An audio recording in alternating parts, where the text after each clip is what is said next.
지난 시간에는 다윗이 사울을 살려준 사건을 보았습니다.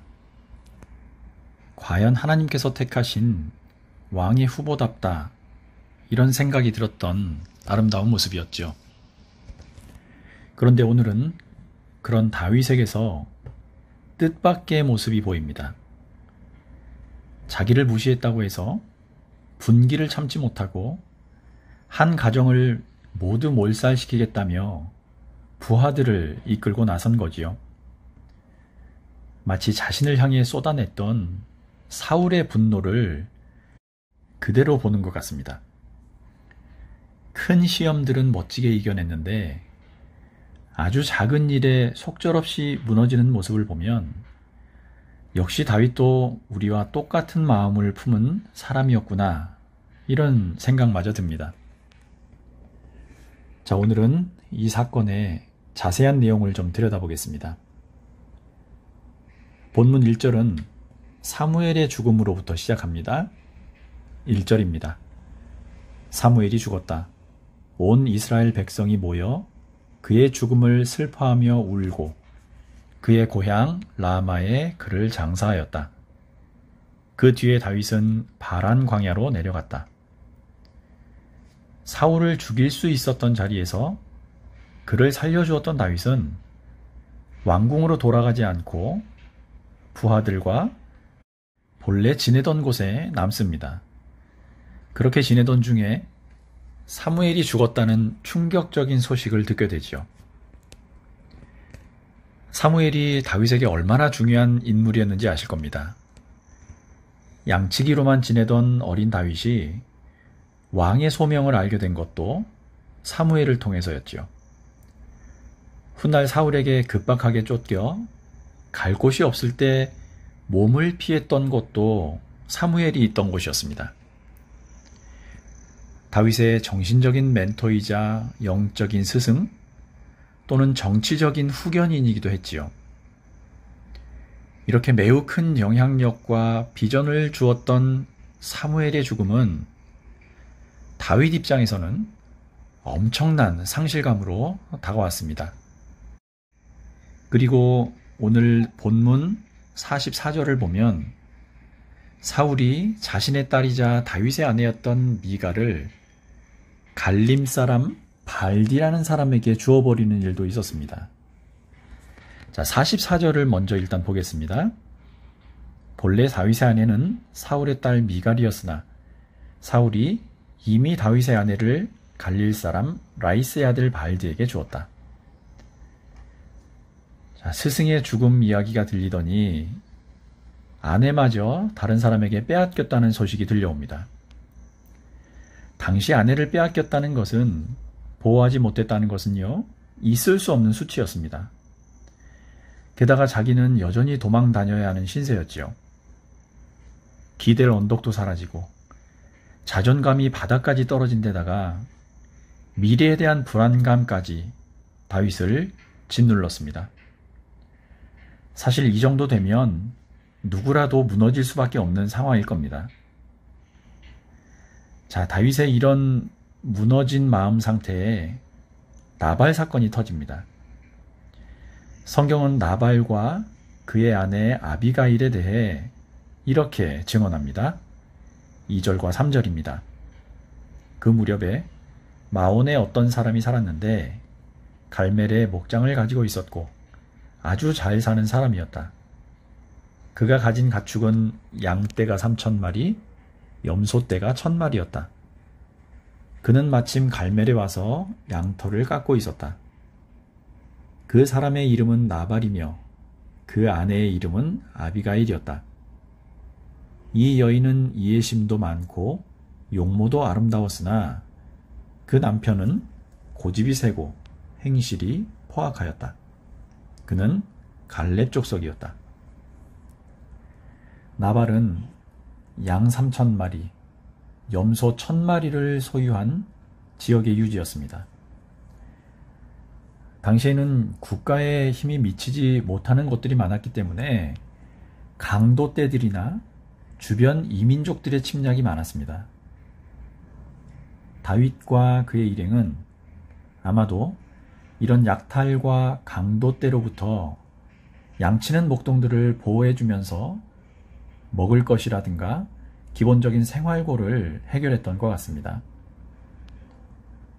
그렇게 지내던 중 양털을 깎는 시기가 됐는데요. 자, 농경사회에서는 추수 때가 풍성한 잔치의 시기이죠. 마찬가지로 유목민들에게는 양털을 깎는 시기가 그렇습니다. 그래서 지역 사람들은 물론 나그네와 이방인들까지 함께 음식을 나누며 먹고 즐기는 기간이었습니다. 그래서 다윗은 동료들 중에 젊은이 10명을 나발에게 보내어 정중하게 도움을 청합니다. 그런데 조금 전 구절에서 보신 것처럼 나발은 고집이 세고 행실이 포악한 사람이었습니다. 다윗의 인사와 부탁을 받은 나발의 반응을 한번 보십시오. 10절과 11절입니다. 드디어 나발이 다윗의 젊은이들에게 대답하였다. 도대체 다윗이란 자가 누구며 이세 아들이 누구냐? 요즘은 종들이 모두 저마다 주인에게서 뛰쳐나가는 세상이 되었다. 그런데 내가 어찌 빵이나 물이나 양털 깎는 일꾼들에게 주려고 잡은 짐승의 고기를 가져다가 어디서 왔는지도 모르는 자들에게 주겠느냐? 나발은 다윗이 사울에게서 도망쳐 나왔다는 것을 알고 있었던 것 같습니다. 그래서 주인을 배반한 자라고 욕하고 있는 거지요.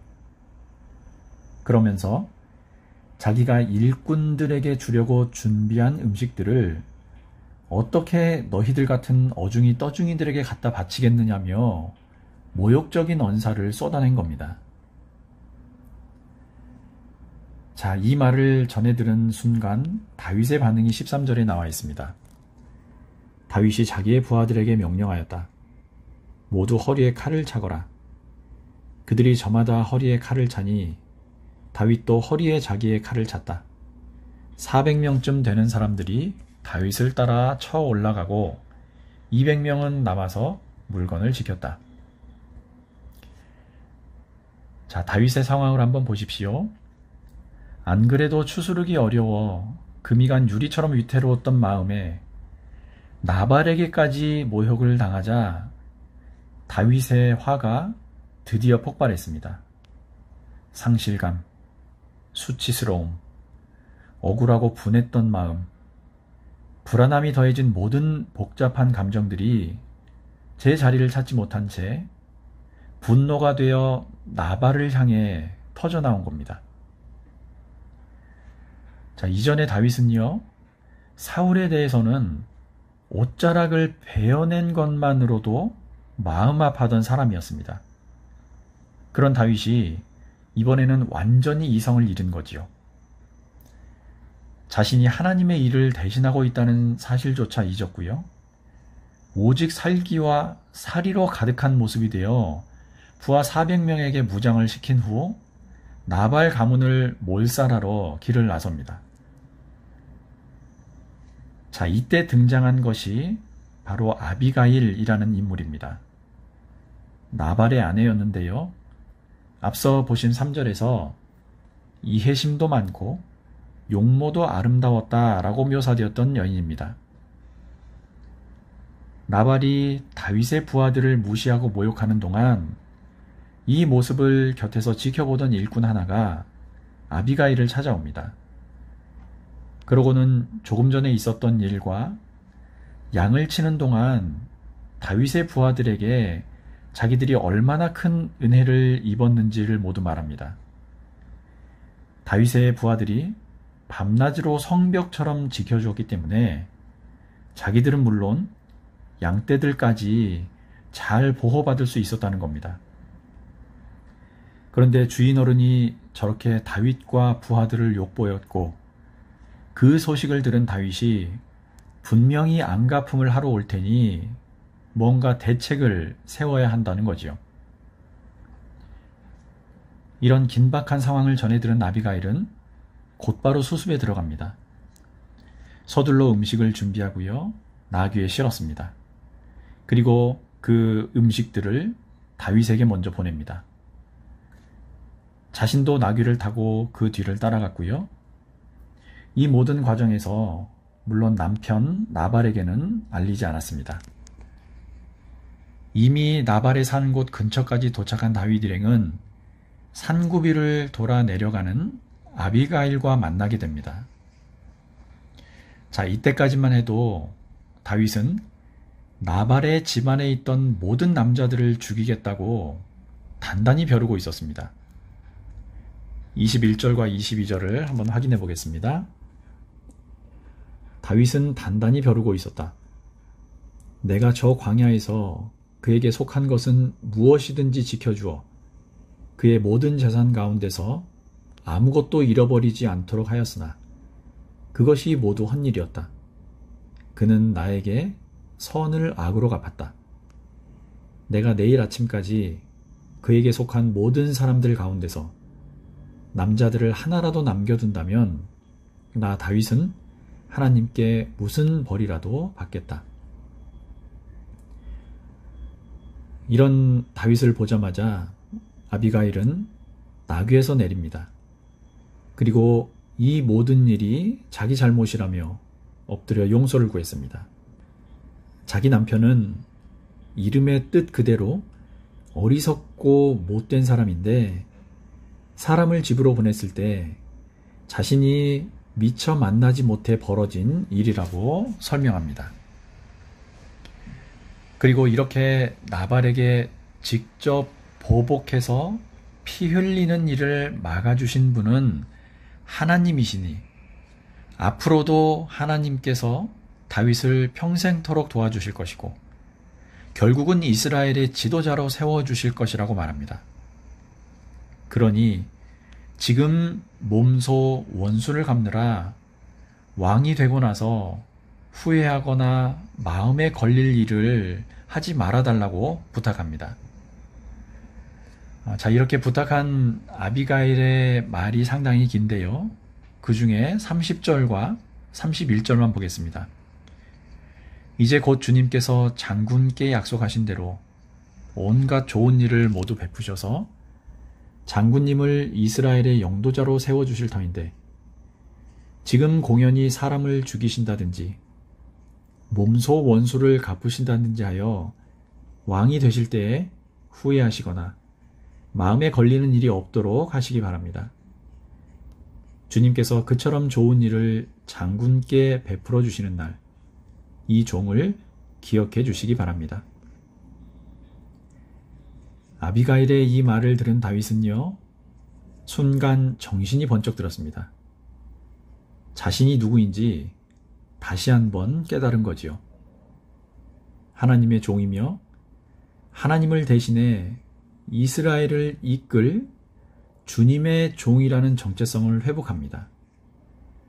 그리고 이렇게 자신을 지켜준 아비가일에게 감사를 표합니다. 아비가일의 말을 들은 다윗의 모습을 한번 보십시오. 32절과 33절입니다. 다윗이 아비가일에게 말하였다. 주 이스라엘의 하나님이 오늘 그대를 보내어 이렇게 만나게 하여 주셨으니 주님께 찬양을 드리오. 내가 오늘 사람을 죽이거나 나의 손으로 직접 원수를 갚지 않도록 그대가 나를 지켜주었으니 슬기롭게 권면하여 준 그대에게도 감사하오. 하나님이 그대에게 복을 베풀어 주시기를 바라오. 그러고 나서 다윗은 아비가일의 평안을 빌어주고 다시 돌아옵니다. 이렇게 집으로 돌아간 아비가일은 자기 집에서 왕이나 차릴 만한 술잔치를 베풀고 취할 대로 취해 있던 남편 나발을 봅니다. 그때는 아무 말도 하지 않던 아비가일은 아침이 되어 남편이 술에서 깨자 그동안 있었던 일을 그에게 알려줍니다. 그 순간 나발은 너무나 큰 공포를 느꼈습니다. 성경의 표현대로 하자면 그는 갑자기 심장이 멎고 몸이 돌처럼 굳어져 버립니다. 자신에게 닥칠 뻔한 일이 너무나 무서웠던 거지요. 그로부터 열흘쯤 지난 후 성경은 하나님께서 나발을 치셨고 그가 숨을 거두고 말았다는 소식을 전합니다. 그 소식을 들은 다윗은 자신을 모욕한 나발을 대신 벌해주신 하나님을 찬양합니다. 그리고 아비가일에게 사람을 보내어 아내로 삼고 싶다는 뜻을 전했고요. 아비가일은 이렇게 다윗의 아내가 되었습니다. 자, 이 사무엘상 25장을 보면 마치 영화의 한 장면 같습니다. 아비가일의 말 한마디에 분노와 복수심으로 엉망이던 마음을 금세 추스르고 정신을 차린 다윗도 참 대단합니다. 그러나 오늘 사건에서는 무엇보다 아비가일의 지혜로운 행동이 단연 돋보이죠. 그녀가 했던 행동의 결과를 보십시오. 남편 나발도 살렸고요. 다윗이 죄로 빠져드는 길까지 막아섰습니다. 그럼에도 끝까지 자신의 마음과 생활을 바꾸지 않은 나발은 결국 하나님께서 치셨지만 자신의 실수를 깨닫고 돌이킨 다윗은 이 사건을 계기로 더 성장할 수 있었습니다. 살면서 아비가일 같은 사람을 늘 만나게 되시기를 바랍니다. 살다 보면 이유를 알 수 없는 분노와 격한 감정들이 쏟아져 나올 때가 있습니다. 그럴 때 지혜로운 아비가일 같은 사람을 만나면 그 감정들의 원인을 찾아내어 돌이킬 수 있습니다. 더 큰 실수나 더 깊은 죄의 자리로 들어가지 않을 수 있는 거지요. 또는 아비가일의 말에 기꺼이 자신을 돌아보고 하나님의 종답게 돌아왔던 다윗처럼 사시기를 바랍니다. 우리 삼일교회에 속한 모든 이들이 서로에게 지혜로운 아비가일과 다윗 같은 아름다운 삶으로 함께 하나님 나라를 세워가시기를 빕니다. 다시 한번 우리를 불러주신 주님의 음성 앞에 겸손하게 엎드리는 성도들이 되시기를 주님 이름으로 축원합니다.